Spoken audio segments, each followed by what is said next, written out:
Security guard caught a snake in our apartment complex and delivered it straight to my door. I was just about to scream when floating comments cut in. The male lead got dumped and turned back into his real form just to spy on his girlfriend, and he actually got caught? This is funny as hell. He got dumped and his girlfriend hates him. He's probably gonna cry himself to sleep. Aw, poor little snake can't curl up on his girlfriend tonight. The big black snake looked pitiful in the guard's hands. It secretly sized me up with its slit pupils. I tried holding out my hand, and the black snake stared in disbelief. 2 seconds later, it obediently rubbed its head against my fingers. The moment the guard let go, the black snake shot up from my wrist at lightning speed and wrapped around me tightly. The floating comments popped up again. Miles isn't even worried about scaring Olivia, huh? You can't blame him. 10 guards chased him halfway across the complex and hit him with their batons. Even a handsome snake man would lose his fight after that. Yeah, getting hit more than 10 times is harsh. If Miles weren't ridiculously lucky, Olivia would already be moving on to someone else. At the same time, the guard said, "Miss, you're free to keep pets, but you can't let a snake that big just wander around. You're gonna scare somebody. If I hadn't suddenly remembered seeing this snake sunbathing by your window earlier, we would have killed your pet and made a pair of boots out of it." As soon as the black snake heard that, it shuddered and dove straight down my collar. Whoa, not fair. I want Miles's point of view. Me too.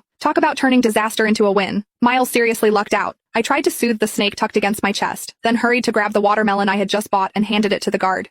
"I'm really sorry. It won't happen again. Here, it's so hot out. Have some cold watermelon." The guard looked a little happier with the watermelon in his hands. He gave me a few reminders and left. I was about to close the door when I felt the black snake burrow deeper. It even flicked its tongue. Damn it. Breaking up with Miles Richardson really was the right call. This jerk of a snake man pretended to be a normal human while dating me, and he wouldn't even let me touch him. Yet when he wanted to take advantage of me, he never once hesitated. I tried to pull the snake out, but it stubbornly wriggled farther in. That slippery, warm sensation glided over my skin. I had felt it in my dreams more times than I could count.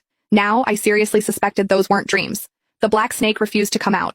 In the end, I had no choice. I let it curl up against me and fall asleep. Miles can finally sleep well. Ever since breaking up with Olivia, he hasn't been able to eat or sleep. He drank himself numb until he finally couldn't take it anymore and turned back into his real form just to see her. I peeked down through my collar at the black snake nestled inside. I didn't get it. Sure, I was the one who suggested the breakup, but he agreed to it too. The reason was simple. Miles wouldn't let me touch him. Imagine dating a guy with a perfect face, long legs, and abs, just to have him tell you he didn't want to get intimate with you. For a while, I even wondered if something was wrong with him, or if he was self-conscious of his size. But every time things almost crossed the line, Miles would grit his teeth, get up, and march into the bathroom to take a cold shower, leaving me alone in the bedroom to clean up the mess. Back then, I thought he must be in love with someone else, and he was saving himself for his one true love. Because of that, Miles and I ended up in a huge blowout fight. "Miles, are you even a man? If you are, then touch me." Miles clenched his fists. A long silence passed before he finally said, "I just want to wait a little longer, until you're ready to accept it." Accept it? Accept what?